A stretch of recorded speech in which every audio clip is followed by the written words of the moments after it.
Hello class 7. Today we will discuss about the revenue system during the reign of Akbar. So let's start. Akbar's finance minister Raja Todermal basically followed the land revenue system of the Afghan ruler Sher Shah Suri. He formulated a new land revenue system which was called Todermal's Bandobast. The main features of this system are listed below. सो क्या बोल रहा है कि अकबर का finance minister थे Raja Todarmal and Raja Todarmal basically Sher Shah Suri का जो revenue system था उसी चीज़ को या उसी सिस्टम को वो फॉलो करते थे और उन्होंने जो लैंड रेवेन्यू सिस्टम को फॉर्मुलेट किया था मतलब स्टार्ट किया था इंट्रोड्यूस करवाया था वो टोडरमल्स बंदोबस्त के नाम पे जाना जाता है. So let's have a look on the features of this system. Tax was assessed on every landholder of the empire. It was a radical innovation because earlier the nobility was rarely taxed. Todarmal ने क्या किया था? टोडरमल हर एक land holders मतलब जिसके पास ही ज़मीन हर एक ज़मींदार को वो मतलब टैक्स के अंदर में लेके आए थे. मतलब उन लोगों से टैक्स वो लेते थे क्योंकि पहले क्या था कि पहले जो लोग नोबिलिटी मतलब जो एसोसिएट्स होते थे एम्परर्स के वो लोग बहुत कम ही टैक्स पे करते थे. A bamboo stick equal to the length of 1 jarib was used. Jarib was a land measurement unit. Land measurement unit के लिए जारिब को यूज़ किया जाता था. जारिब मतलब क्या था? एक bamboo stick equal to the length of 1 जारिब मतलब एक बैम्बू स्टिक का जो बैम्बू स्टिक को ही एक जारिब माना जाता था और उसी से लैंड मेजरमेंट किया जाता था. नेक्स्ट बोल रहा है Todarmal introduced a new system called tahsala for assessing the land revenue. Under this system the revenue was fixed on the average yield of land assessed for the past 10 years. 1/3 of the average yield was the emperor's share, that is land revenue. The land revenue could be paid in cash or in kind. Todarmal ने जो नया system introduce किया था उसको दहसाला बोला जाता था. मतलब एक नया सिस्टम उन्होंने इंट्रोड्यूस किया था. दहसाला में क्या था कि मतलब ये एक्चुअली था कि लैंड रेवेन्यू के असेस करने के लिए.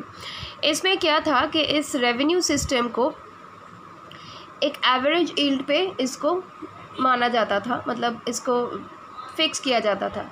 तो पिछले 10 साल में क्या एवरेज रहा है उसके ऊपर डिपेंड करके इसमें टैक्स को फिक्स किया जाता था.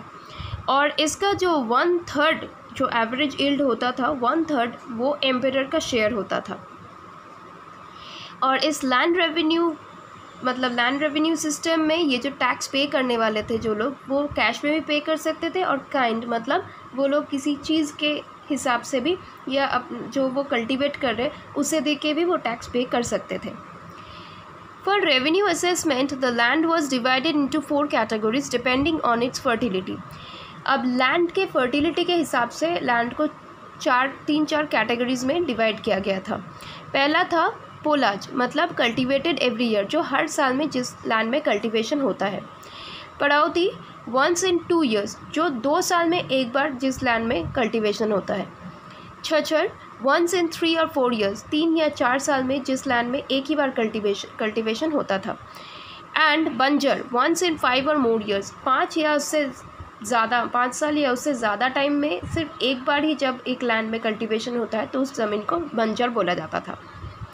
In times of drought, the farmers were given loans. Land revenue was also reduced or totally waived off for distressed farmers. जब ड्रॉट होता था मतलब ड्रॉट मतलब क्या है? जब पानी नहीं पड़ता है मतलब जब बारिश नहीं होता है और मिट्टी पूरा सूख जाता है तब कल्टीवेशन नहीं होता है तो ऐसे सिचुएशन को ड्रॉट बोला जाता है. ड्रॉट के टाइम पे टैक्स कम कर दिया जाता था या फिर पूरी तरीके से टैक्स बंद मतलब टैक्स माफ़ कर दिया जाता था क्योंकि वो लोग उस टाइम पे टैक्स पे करने की सिचुएशन में नहीं रहता था. Trade. Akbar also encourage trade. During his reign, the Portuguese were allowed to set up trading posts on the west coast. Akbar trade को बहुत इनकरेज करते थे इसीलिए उनके टाइम से ही पोर्टुगीज़ लोग वेस्ट कोस्ट में इंडिया के वेस्ट कोस्ट में अपना ट्रेडिंग पोस्ट को इस्टेब्लिश किए थे. The Indian traders exported spices indigo and textiles. Indian जो ट्रेडर्स थे वो लोग बाहर स्पाइसेस मतलब मसाला इंडिगो एंड टेक्सटाइल्स एक्सपोर्ट करते थे. To facilitate trade a standard currency in the form of gold silver and copper coins was introduced. अब ट्रेड को फैसिलिटेट करने के लिए अकबर ने silver, gold and copper coins को भी इंट्रोड्यूस करवाया था. So class 7, please go through these two topics, revenue system and trade, along with this explanation. Thank you.